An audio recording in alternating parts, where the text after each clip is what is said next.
Hello everyone, welcome to back my channel. I hope everyone is having a wonderful day. Before starting the video, please go ahead and hit the subscribe button and give this video a thumbs up. General Hospital 2-week spoilers for March 31. April 11, 2025. See Maxie Jones, Kirsten Storms, pushing Jason Morgan, Steve Burton, sparking, and Lucky Spencer, Jonathan Jackson, being terribly scared. On Monday, March 31st, we have Kai, Jen's Austin Astrup, opening up to Trina Robinson, Tabian Ali. Now he has big news to tell her about because of the elective surgery, the experimental surgery that Drew Kane Quartermain, Cameron Matheson, has offered to cover the cost of. And you know, he's trying to make it sound like it's part of his pediatric initiative. But anybody that Drew can pull close that has popular public opinion, that's what he's going to do because everybody thinks he's so horrible. So Kai may want some advice from Trina on how to proceed with Drew, and Molly Lansing Davis, Kristen Veganos, heads over with Cotty Bell, Josh Kelly, or they arrive at Charlie's pub, and she wonders laughingly if it's a good idea for him to be there, since the last time he was there, he punched Lucky and wound up arrested. But then the day takes a big turn when Molly gets horrible news. Her dad, Rick Lansing, Rick Hurst, has been seriously injured in a car crash, and of course, it'll be a little while longer before she knows it's her sister's fault. Meanwhile, Lucky is trying to get to Elizabeth Weber, Rebecca Herbst, at the crash site. He had talked to Christina Corinthos Davis, Kate Monsey, who of course is on hand for the crash, because she was checking out her handiwork and starting to have some regrets, and they're trying to get them out. Christina is freaking out, walking around looking horrified. She sees that her sister's dad Rick is unconscious behind the wheel. He has a serious-looking head wound. He's bleeding. So this is bad. And then Max Scorpio, John G. York, and Anna Devane, Finola Hughes, have a talk, and he is showing her a PCPD file and thinks this might change her mind on something. I wonder if it's about Valentine Cassadine, James Patrick Stewart, or Sonny Corinthos, Maurice Bernard. It could be about the brake lines on Rick's car. I think that'd be pretty fast for that though. Drew thinks that he has been betrayed by someone and makes a call to get something done and doesn't care how. So I wonder if Tracy Quartermain, Jane Elliott, was able to wiggle Ezra Boyle, Daniel Cosgrove, out of the way, and maybe he's not going to help Emma Scorpio Drake. Braden Bruner opens up to her grandma Anna after Emma has some time with Tracy with the whole Quartermain chain thing. And Anna is ready to cut the chains off. But I can't imagine they're going to bulldoze that crypt, right? Sonny and Jason are up in Canada, and their mission goes off the rails. They're trying to get the info from the hitman, Saliski, on who sent him with the bomb to blow up Sonny's apartment and who nearly killed Michael Corinthos, Chad Duell. But things are going to go awry, and it looks like the guy either gets away or does something, and they have to kill him, and then they won't get the info. But Sonny reassures Jason that he doesn't think that the trail is entirely cold yet, and he has an idea on where to look next for the identity of the bomber. On Tuesday, April 1st, this is no joke despite the date, there's a very special episode for the 62nd anniversary of General Hospital.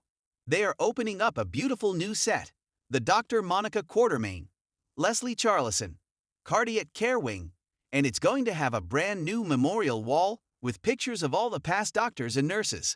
And just by the way, this is not the death episode for Monica. Obviously, Leslie Charleson will not be there.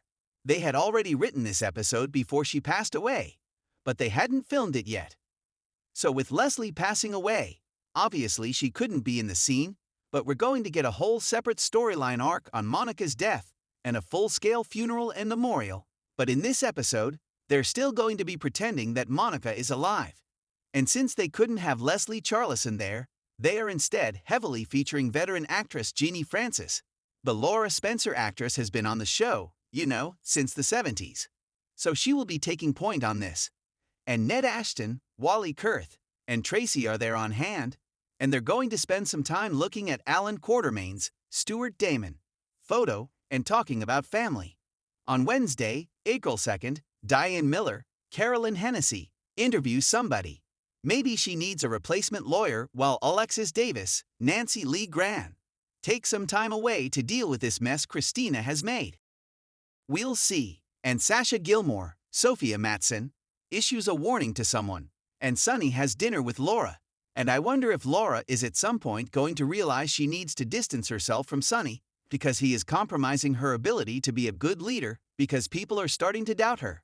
Brennan, Chris McKenna, and Carly agree about something, maybe about moving forward in their relationship. And Maxie is pushing Lucas Jones, Van Hansies. I think it's about getting in touch with handsome Marco, Adrian Ancondo, who will be in Port Charles soon because he's Natalia Rogers Ramirez, Eva LaRue, son, and possibly Sidwell's son. We also have Jason and Lucas having a serious discussion this week in the waiting room at General Hospital, and they may be discussing Liz's injuries from the car crash. Thursday, April 3rd, Portia Robinson, Brooke Kerr, has had enough and put her foot down. Sounds like it's probably with Drew, but if she does, he may double down on the blackmail. Sasha and Jason have a sweet sort of moment on Thursday. Sparks are about to fly. Natalia has some strong and harsh things to say to her ex-husband. Jocelyn Jacks, Eden McCoy, is suspicious of something on Thursday, and she has FaceTime with her agent, her trainer Agent Vaughn. And we're going to find out what her fate is this week. Carly puts Lucas on the spot, and this might be about Marco. We'll see. Friday, April 4th, we're going to wind up week 1 with Jocelyn finding out if she made the cut. Is she going to be a WSB agent or not? I'm assuming she will be, and somebody interrupts Kai and Trina, maybe while they're canoodling. Ava Jerome, Maura West, gets some shocking news. I'm assuming by then she already knows about Rick's accident. So the shocking news may be that the brake lines were cut, and they start doing the math on realizing that she was the target because Rick's car was parked in her spot. Carly and Jason try and figure out how to handle their differences of opinion. And Drew is back to bickering with Curtis Ashford, Donald Turner. Heading into the week of April 7th through the 11th, we'll have more of Curtis and Drew hurling accusations at each other. And Portia and Nena really need to come up with a way to shut Drew down and do it fast or else. This whole deal with Portia and Drew blackmailing her and her trying to keep Curtis in the dark again, which she knows is a bad idea, is all going to come back around and bite her in the butt. Next week in week 2, we are going to have Jocelyn starting as an official WSB agent, it looks like. Looks like she is. I don't know if they get a badge since they're secret agents. I'm assuming they do, but you can't do anything with it. She's about to be living a double life as a spy and hiding things from her mom Carly. Trina and Kay's romance keeps sizzling and spiraling into this real little cute romance thing. Ava is still reeling from the shock that someone tried to kill her. And the dots surely can be connected very rapidly back to Christina. So we'll see because this is going to be a big mess for Sunny and Alexis to have to clean up. And Ava is not going to let it go. Not by any means. We also have Risa Dorkin back these 2 weeks as Nurse Amy Driscoll, because we're going to have more hospital scenes because of Rick and Liz's injuries. And we will see the last of the hitman Salisky. I swear I thought they were saying the president of Ukraine Zelensky when I was hearing his name. I was like, what? Did they intentionally make it sound like the Ukrainian guy? It was just really bizarre. Remember that Rena Sofer is going to be gone until May sweeps, so she is off. And we're also going to have scenes in the coming week with Cassandra James as Terry Randolph. And of course, she'll be around because Liz got hurt, and Liz is a really good friend of hers. Week of March 31, April 4. Maxie's obsession grows, and so does the pressure. Maxie Jones is laser-focused, and that means bad news for anyone standing in her way. Determined to relaunch Crimson with a splash and make her mark as a power player in Port Charles, Maxie has her eye on a new campaign that promises to be both scandalous and lucrative. But when the investor she's courting balks at her vision, Maxie doesn't back down.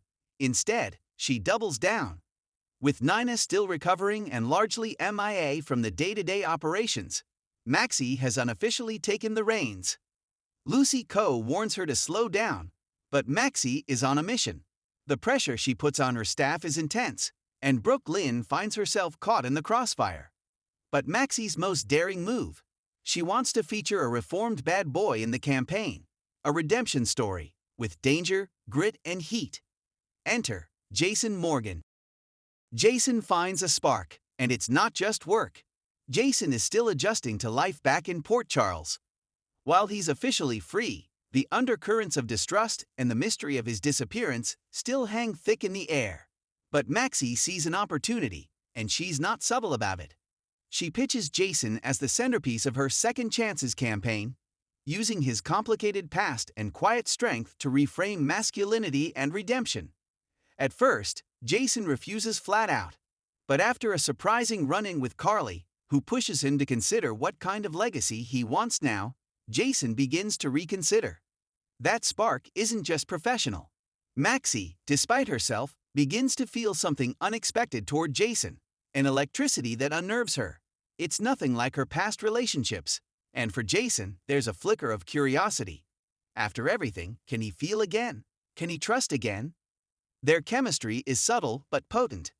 It's in the silences, the stolen glances, the awkward pauses that last just a beat too long.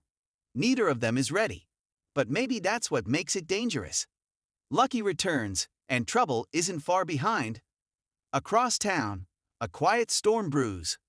Lucky Spencer returns to Port Charles, looking older, wiser, and haunted. He says he's back for family, to reconnect with Aiden and Elizabeth.